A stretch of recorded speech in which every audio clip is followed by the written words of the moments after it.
It does not allow for the publication of remarks for others to be able to see live, and also not if a victim receives the remarks under the government's proposals if they'd be allowed to forward and share them and publish them themselves. And why does wider transparency matter as well as being a measure for victims? I would point members to the historic injustice of the appalling grooming gangs offences. It's clear that the hard work done to revisit historical examples of these offences and ensure the public are fully aware of their full horror of what happened and continues to happen to these girls and boys has made a difference to the public and Parliament's understanding of these offences. This is what transparency does. It drives accountability, and it should not simply rest with the victims to secure that. The judiciary accept that in principle through our open courts and through select broadcasting of sentencing high-profile cases that transparency is vital, and this agenda must continue to be driven forward, and the government's proposals fall far too short. At a time when public confidence in the justice system is under strain, transparency and accountability are not optional extras, they are essential. Lord's Amendment 7 delivers a clear, practical improvement for victims and others by guaranteeing timely, free access to sentencing remarks in primary legislation, and the opposition will vote to keep it, and I urge the House does the same. I don't intend to hold the House further to ensure others with particular interests in other amendments have the opportunity to speak. I've made clear we welcome some of the provisions of this bill, but I've also made clear that whatever positive it brings, this bill is enormously damaging to one of the core purposes of our justice system, ensuring victims of serious crime and their families are able to secure true justice. It's a matter of personal regret for me that I was not able to persuade members opposite of the damage this bill will do to that, and it will now fall onto the shoulders of victims and families in future months and years to speak up when their perpetrators walk out of jail early, and even more concerningly, the victims who are stalked, abused, raped, or violently attacked by criminals when they should have been in prison. It will fall on them to speak out and get these measures reversed. Those of us on these benches will be there to help them raise their voices. At least, I hope by then, some of the members on the benches opposite will do the same. Thank you, Madam Deputy Speaker. This bill delivers the long-term, joined-up, sustainable reform our criminal justice system desperately needs. I want to comment today on Amendments 1 to 7 alongside Amendment 14, amendments I believe will strengthen this bill. Madam Deputy Speaker, we inherited a system on the brink. Prisons close to running out of places, courts paralysed by backlogs, police forced to operate with one hand tied behind their back, trust broken and fear raised. A breakdown of law and order that left communities like mine in Portsmouth paying the price. In Portsmouth and across the country, the justice system is struggling under the weight of an unprecedented backlog. Crown courts in England and Wales now have between 77 and 78,000 outstanding cases waiting to be heard, with tens of thousands open for a year or more, and some defendants waiting for up to 4 years before trial dates are even available. These delays, Madam Deputy Speaker, mean victims in my city and beyond are denied timely justice, eroding confidence in our courts. The sentencing bill and wider reforms are a crucial step towards tackling these backlogs, speeding up justice and ensuring offences are addressed without further delay. The Conservative Party talks tough on crime, but their record tells a very different story. They increased sentencing lengths without building the capacity to support them, and in 14 years, they added just 500 prison places. When the system finally broke, they released tens of thousands of offenders early, largely, Madam Deputy Speaker, in secret. 10,000. In secret, shattering public confidence in justice. This government is working hard to fix their mess. We believe in prisons, Madam Deputy Speaker. Many offenders must go there, and some, Madam Deputy, for a very long time. Many offenders must go there. We have already opened 2,500 places, and we're on track for 14,000 by 2031, the biggest expansion since Victorian times. But we also have to be honest about the challenge. We cannot build our way out of a Tory prison crisis alone. We owe it to the British public to reduce crime and to reduce victims. That is why this bill reforms sentencing, so punishments can actually cut crime and rehabilitation can help reduce crime and reduce victims. That includes tough, credible and visible punishments in our community. Offenders will be closely monitored through tagging, restrictions on where they can go and strict conditions that curb their freedom. Courts will be able to impose no-go zone banning offenders from entering specific areas such as town centres, retail zones, building sites or industrial estates where they have previously offended. These, Madam Deputy Speaker, are not soft options. They are enforced enforceable restrictions backed by technology, real consequences if breached. This approach is vital for crime that devastates, Madam Deputy Speaker, the horrendous life-changing crime that is tool theft. In Portsmouth and across the country, tradespeople have told me the story time and time again. When tools are stolen, it's not just property they lose, it's income, cancelled jobs, damaged reputation, and families pushed into financial stress overnight. And in some cases, Madam Deputy Speaker, it has led to the taking of our tradespeople's lives.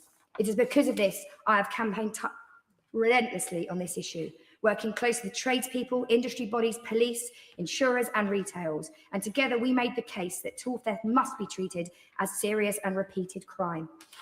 Because of that work, this bill and the amendments delivers real change for these victims. Repeat tool offenders will now face tougher sentences in court and also in our communities. Does she accept the vast majority of the result of this bill will only have to serve a third of their sentence instead of half? I believe that we are clearing up the mess left by the Tories, where people are still waiting for their day in court. It is not okay to commit a crime and not even be able to sentence for 4 or 5 years. If you'd like to intervene again, I'll sit down. The facts are, those tool theft victims that she's talking about, will any single one of them agree that those people should only serve a third of their sentence? I think they'll be serving more than it was under the Conservatives when they didn't care about tradespeople or construction crime. Repeat tool theft offenders will now face tougher sentencing because of a Labour government, including tagging on release, strict movement restrictions, robust unpaid work and no-go areas, stopping them returning to the places where they targeted working people. This is about disrupting criminal behaviour, protecting livelihoods and showing that Labour is the only party that stands squarely with those who work hard and play by the rules. Thank her personally for the work that she's done on tackling the huge issue of tool theft, which had a huge impact on tradespeople in my constituency of Harlow. So can I personally thank her for that work? And does she agree with me that, as she said previously, that it's not just about the person themselves, but it's also about their family, their livelihood, and it's a huge impact on their mental health to be a victim of such crime. So I thank her for her work. I thank the Honourable Friend for his kind words and the work he has also done in Harlow. And I repeat, my knowledge, there was not a government before us that even cared about tradespeople. Alongside this, we are investing, Madam Deputy Speaker, up to £700 million more in community punishment and increasing probation funding by 45%. That means better supervision, faster enforcement and a system that is credible to both offenders and to the public, and again, looks to reduce repeated crimes for victims. In addition, I particularly welcome a number of government amendments which further strengthen this bill.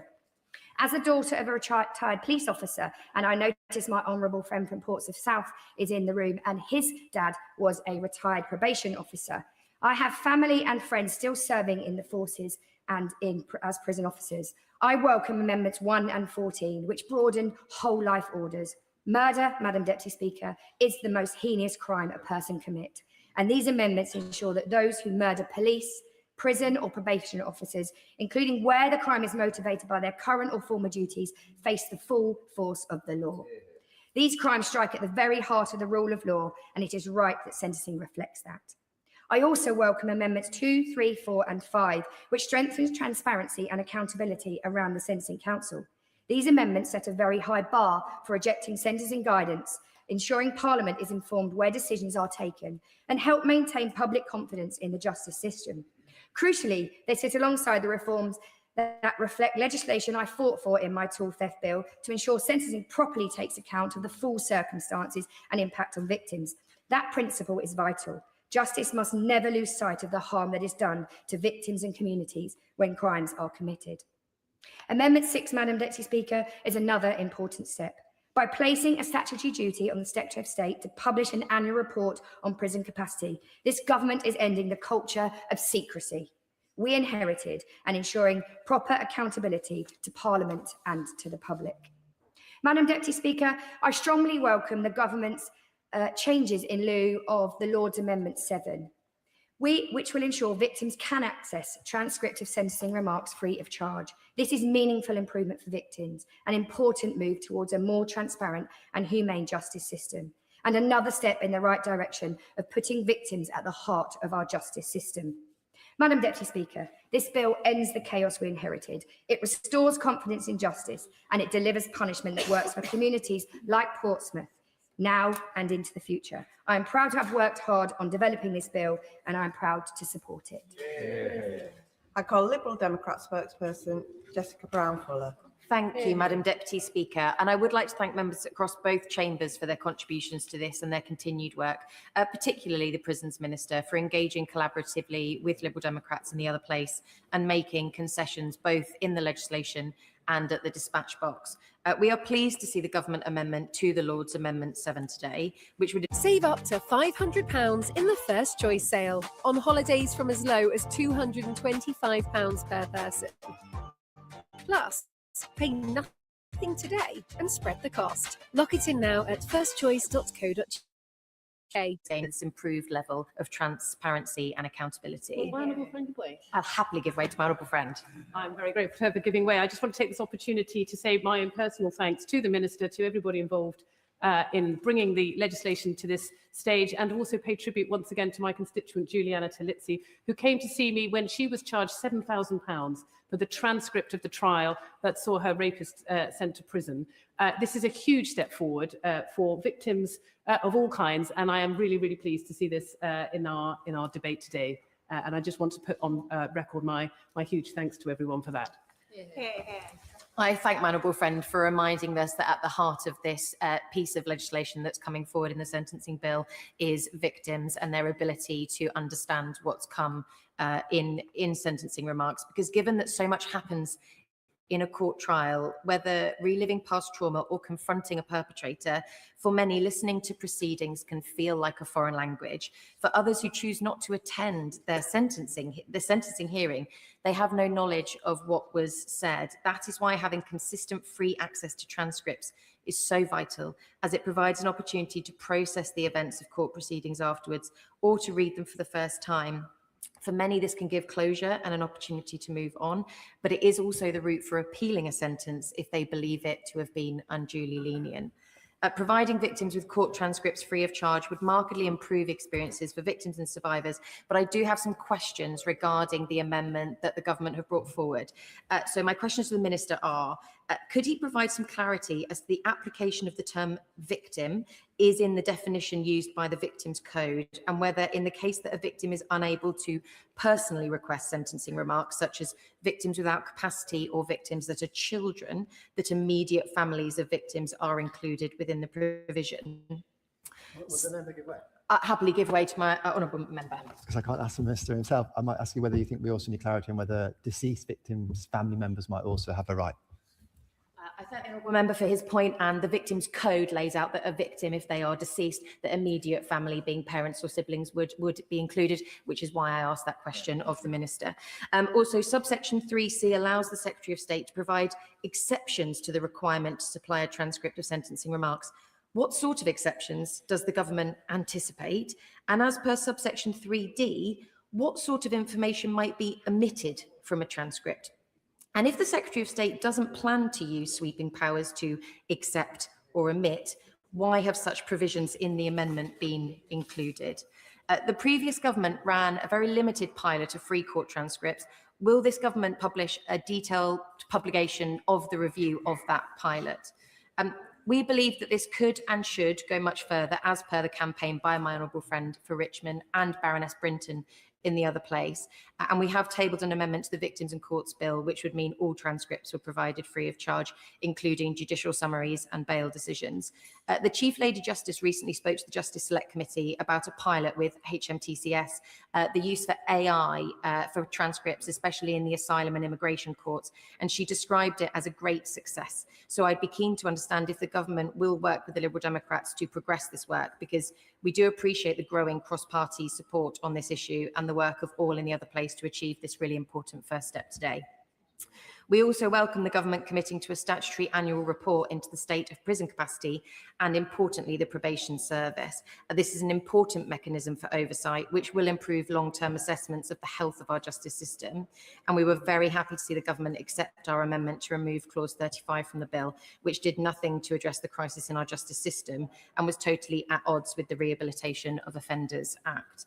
We also welcome the amendments tabled by the government to strengthen protections in relation to the Lord Chancellor's approval of sentencing guidelines. We have been supportive of many of the provisions in the bill aimed at addressing some of the key failings in our crumbling justice system. Our courts, prisons and probation services are all at breaking point and without urgent intervention are at risk of failing completely. The bill offered an opportunity to ease some of those pressures our system faces, where currently the needs of victims, offenders and the system more widely are too often ignored. We do also need to ensure that our prison system is one of rehabilitation, one that ends the cycle of reoffending and reduces those long-term pressures. All of the Liberal Democrat work on this bill has been in that vein in order to get the legislation into a better place to achieve those aims. So to briefly conclude, Madam Deputy Speaker, we realise the mess our justice system finds itself in. We've always aimed to work collaboratively and productively cross-party to ensure that we can begin to turn the tide on this, and we will continue to do so. We need a sustainable solution to this crisis, which includes cutting reoffending and tackling the court backlog to reduce the number of people in prison on remand, and properly resourcing our probation service, which will no doubt feel the impact of this legislation most acutely. The bill contains a number of proposals that Lib Dems have campaigned for as part of the wider package of reform, but it still could go much further to ensure that it's fit for purpose to protect victims and safeguard our justice system for the future. Thank you. Thank you, Madam Deputy Speaker. I'm pleased that this bill will deliver some long-term and sustainable reform to our criminal justice system and make sure that we never again end up in the position where dangerous offenders aren't being locked up, the police don't have capacity to make arrests, and courts are not able to hold trials. It was frankly a breakdown in law and order like nothing we have seen in modern times, because the last government increased sentence lengths without reckoning with the consequences of doing that, adding just 500 places in their time in office, and that was a dereliction of duty beyond comprehension. And I think that's something that must not be forgotten in the context of this bill. Our prisons were brought to the point of crisis, and frankly, they only survived till the general election in 24 because they, on the quiet, largely released 10,000 offenders, completely undermining public confidence in our justice system. And why? Well, it's true. And the opposition Shadow Justice Minister shaking his head. I was working in the prison service. I know what went down. I know exactly what happened. And that's why this bill is so important, because whilst it was born out of necessity, it is bringing forward the kind of reform which will be absolutely transformational and which, frankly, governments of all colours should maybe have done in years past. That doesn't mean we're not being tough on crime, in fact, quite the opposite, because as the Minister's laid out today, there's going to be more people in prison at the end of this Parliament than there has ever been in the past. But as has been previously been outlined in this debate today, anyone that thinks you can simply build your way out of this crisis is not living in the real world and is not serious about public policy. So it is welcome that we're deporting more national offenders and bearing down on the court backlog to reduce remand prisoners. All of this is necessary but not sufficient, which is why this bill is very, very welcome today. I want to speak specifically about Amendments 1 and 14 around broadening whole life orders.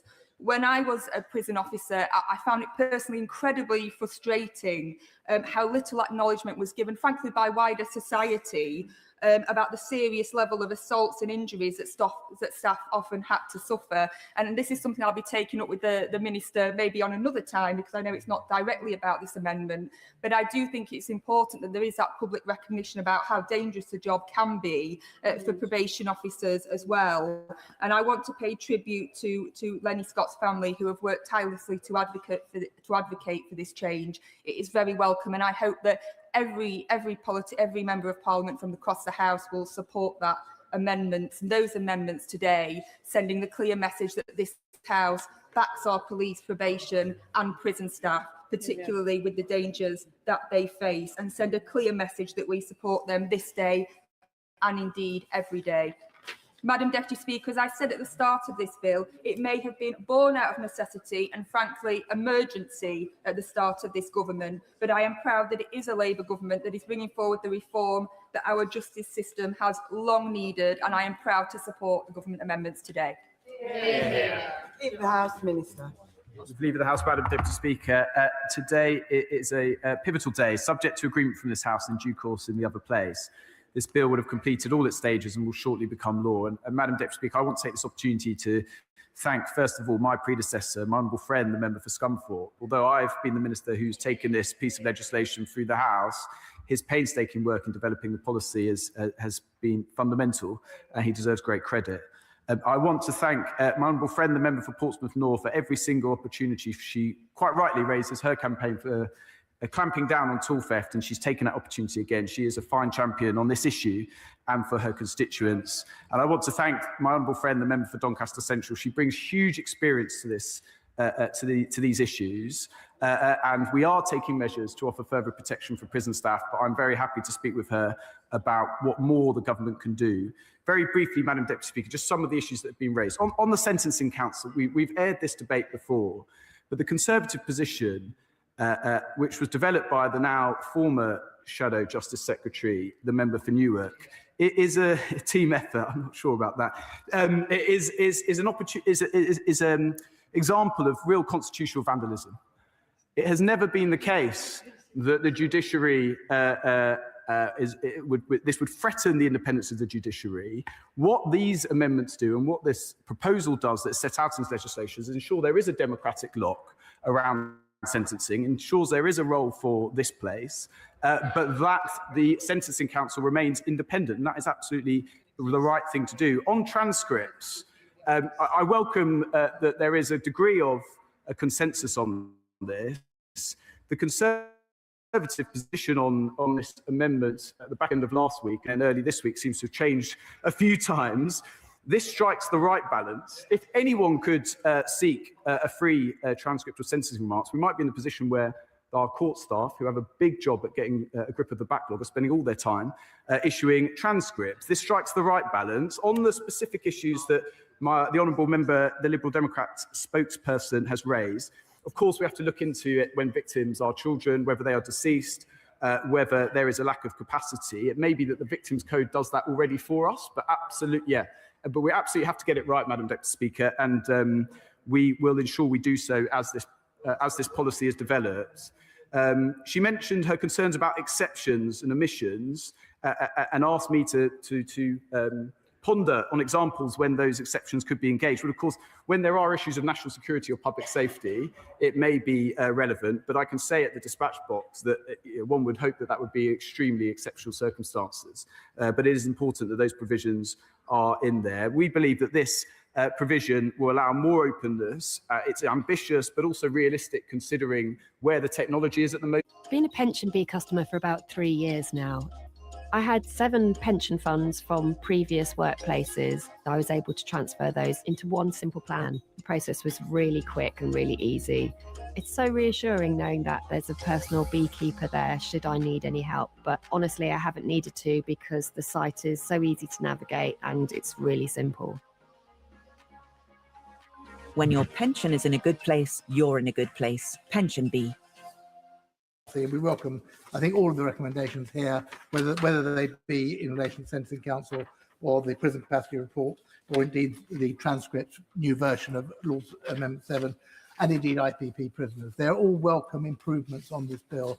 They need to go further in some areas, we think, particularly in relation to IPP prisoners, but this is a good step along the way.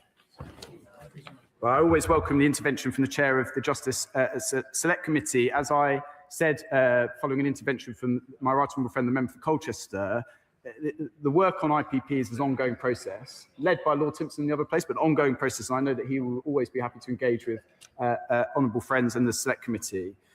Madam Deputy Speaker, then, I can conclude my remarks by stating very firmly that this bill will solve the mess that this government inherited and begin to make sure that our prison system is fit for the future. I want to once again place on record my thanks to all honourable and right honourable members who've engaged with this bill throughout its passage. That expertise has strengthened it in many important respects, and I beg to move, Madam Deputy Speaker. The question is that this House disagrees with the Lords in their Amendment 7. As many as are of that opinion say aye. Aye. Of the contrary, no. No. Division, clear the lobby.